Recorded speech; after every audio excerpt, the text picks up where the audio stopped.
Hey guys, Jared Glover from Glover Customs, and check this thing out.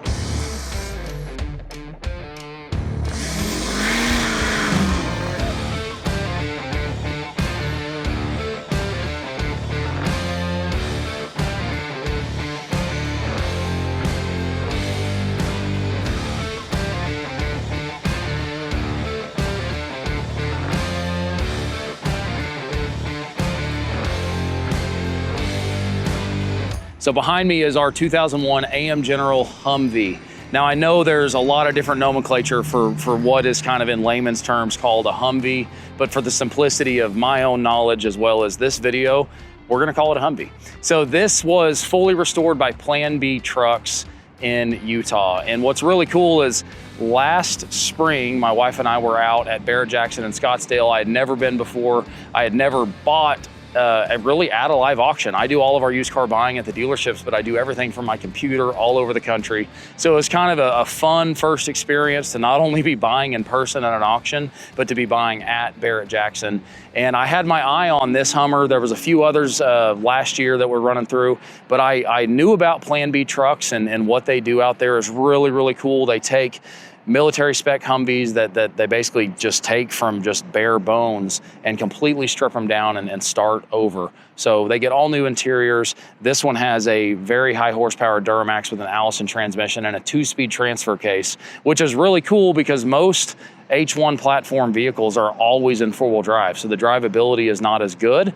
But when you get behind one of these and you kind of experience it for the first time, being in 2-wheel drive with having a 2-speed transfer case is a game changer. They're easier to steer, easier to drive, and then the power in this thing is night and day different. So I grew up an avid Hummer fan. I used to get drug around and I say drug around because my sister has been in the horse industry for her whole life.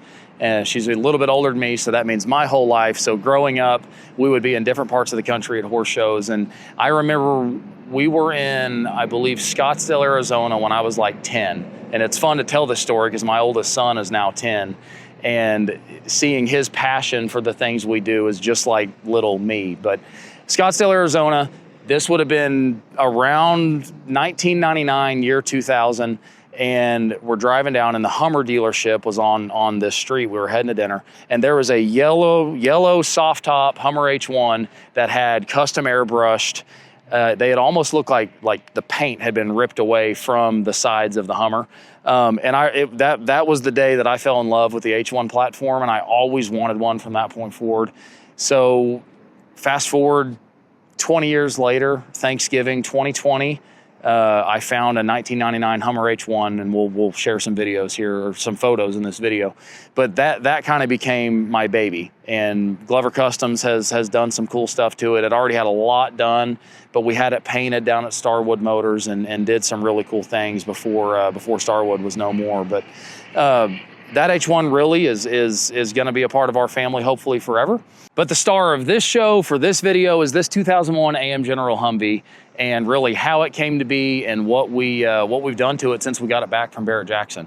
So just like any restoration car or any project, you know, I knew I was buying something that ultimately may not have been perfect. So we got it back here. We had to mess with the brakes a little bit at the dealership. We got everything really, really dialed in, and it allowed me to kind of wrap my head around what's my vision for this thing? What would be fun? What would be cool? And something I've always wanted to do from the Jeep world that I couldn't figure out how to do with the H1 is tube doors. Now the H1 door and hinge situation is a little bit different than the Humvee, but the Humvee allowed it to, we basically wired in disconnects for the power windows from the doors, and we're able to fabricate some tube doors. And we partnered with a local fabricator that actually our shop manager, Glover Customs manager, Mike Burris, it's one of his good friends that is well known for building race car cages. So he's a roll cage guy, and he brought his setup and came into our shop and worked with this and really custom fit tube doors with race latches straight to the body, and these slide out just like a Jeep hinge. So if you want to put the other doors back on, you can. But really, for this time of year, it's 73 degrees in Oklahoma with a breeze today. Like, this thing is perfect set up the way it's set up. And I wanted a way to carry a full-size spare, and I've always liked the look of a slant back, but couldn't quite figure out how to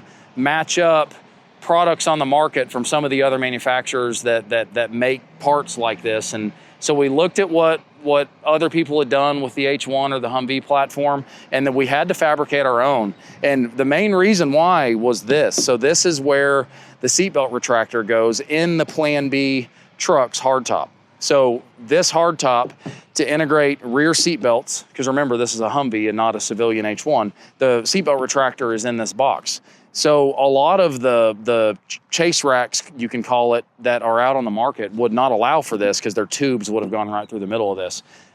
So we were able to fab this up in the shop, and it's a perfect fit for the truck. Let us run a full-size 40-inch spare. We did method bead locks with 40-inch Mickey Thompson tires, and to get the ride height to clear the 40s, we upgraded springs. So these are Mafia. They're a great company down in Texas. So Mafia, these are their lift springs, and there's a few parts around the truck from them. I'll explain as we go. But so their lift springs gives you 2 or 3 inch ride height increase on a Humvee or an H1 platform to be able to run a bigger wheel and tire. So when you think about lifting a Hummer or lifting a Humvee, there's a few options. They make a really good body lift as well, but it's not like lifting a truck where all the suspension components change. It really, like a spring change, makes a huge difference in one of these.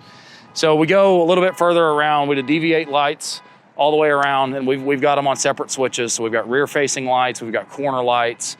Of course, for tailgating, Bluetooth sound bar on the rack. That was my concept that I thought would be fun. We've actually haven't used it yet, but I think for somebody at some point in time, this is going to be a ton of fun. Mafia's hitch. So again, trying to figure out, man, if I need to tow a little trailer with the Humvee, how are we going to do that? So Mafia has a hitch that bolts straight on the airlift bumpers. And if you come around front, of course, this is Plan B trucks, brush guard.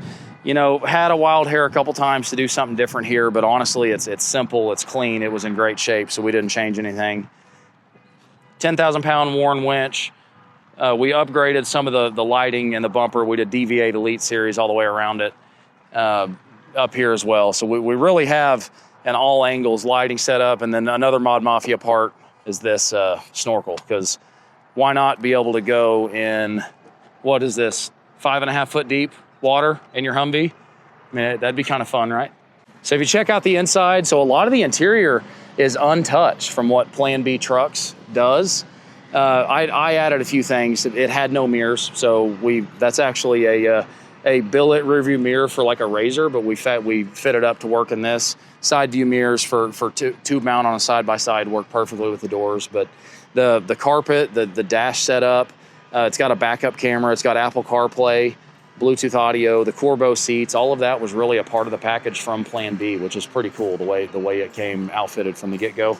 It's set up to go have a ton of fun off-road, and it's absolutely ready to do anything you throw at it. Or it could be a showroom queen and get put on display somewhere. And I think everybody that walks in the door, it doesn't matter what it's sitting by, they're going to gravitate straight to this thing and be like, what is that?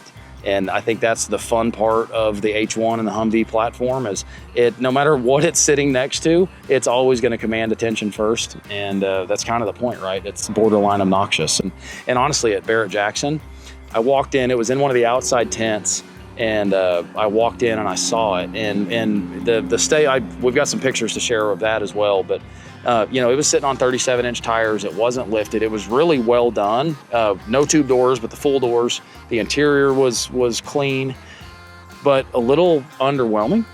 But we were standing there because at Barrett-Jackson, there's thousands of cars moving every which way, and they move into staging lanes.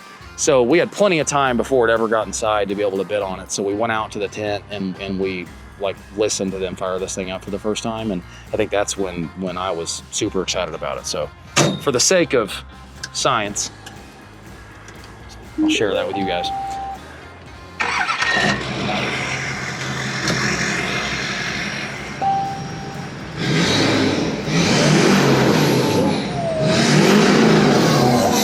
So a great friend of mine and a fellow Folds of Honor supporter, that's actually how we met several years ago. Folds of Honor introduced him to us, and we built him an awesome over-the-top 392 Wrangler when they first came out in 2021. And he's been a great customer of ours and a great friend of ours ever since. But he just recently opened Apex Custom Innovations in Dallas, Texas, and they are launching their new shop in a big way. And the Humvee is actually going to get an all new paint job. I don't know what color it's gonna be yet. That's for him to decide, but I think it's gonna be absolutely killer and awesome. Can't wait to see what he does with it and kind of the finished product when it's all said and done. So if you have any questions, feel free to reach out to me. If you like the build, if you want to critique me for calling it a Humvee, drop it in the comments below. Thanks for watching. Have a great day.